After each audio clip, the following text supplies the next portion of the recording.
নমস্কার বন্ধুরা, জয় সূর্যদেব।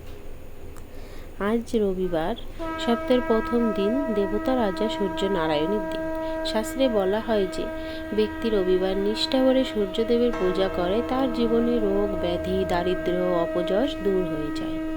আজকের ভিডিওতে স্টেপ বাই স্টেপ বলবো রবিবার কিভাবে পূজা করবেন, কি খাবেন কি খাবেন না, আর শুনবেন রবিবারের ব্রত কথা।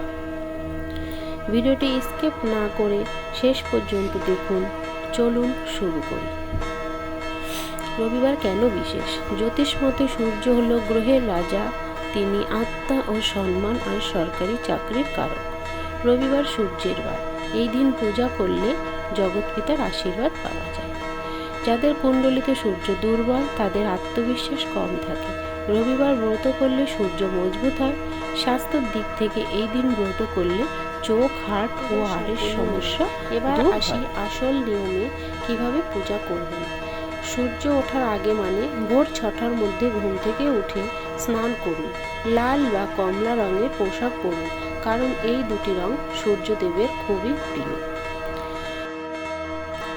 পূজার সামগ্রী: একটি তামার ঘট লাগবে, তাতে পরিষ্কার জল নিন, সাথে লাল ফুল, লাল চন্দন, আখের গুড়, গম, একটা লাল কাপড়।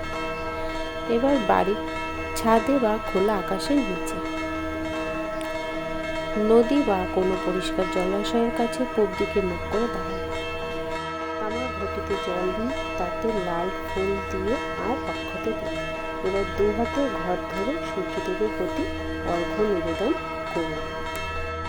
সূর্যদেবের প্রতি জল দেওয়ার সময় এই মন্ত্র বলুন: ওম ঘৃণী সূর্যায় নমঃ। মন্ত্রটি 11 বার বলবেন। এবার সূর্যদেবকে প্রণাম করে নিজের মনের ইচ্ছা জানান। কি খাবেন আর কি খাবেন। রবিবার দিন নুন, তেল আর আমিষ খাবার নিষেধ।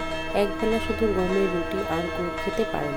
এই দিন চুল, দাড়ি আর নখ কাটবেন না এবং কাউকে টাকা ধার দেবেন না।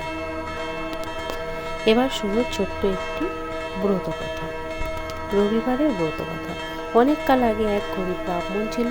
তার সংসারে খুব অভাব ছিল। একদিন তাকে সাধু তাকে রবিবারের ব্রতের কথা বলেন। সেই ব্রত কথা শুনে ব্রাহ্মণ প্রতি রবিবার সূর্য পূজা শুরু করলো। 1 বছর পর তার দেখা গেল যে তার ঘরে আর কোনো অভাব নেই। রাজা তাকে পুরস্কৃত করলেন। সেই থেকে এই ব্রতের প্রচলন। যারা মন থেকে এই ব্রত করেন, সূর্যদেব তার সব মনস্কামনা পূরণ করেন। উপকারিতা: তাই বন্ধুরা, রবিবার এই সহজ পূজা করুন। দেখবেন জীবনে পজিটিভ এনার্জি আসবে, কাজে বাধা কাটবে, জীবনে সরকারি চাকরির সফলতা আসবে আর মন শান্ত থাকবে। ভিডিওটি যদি ভালো লাগে কমেন্টে জয় সূর্যদেব লিখে পাঠান।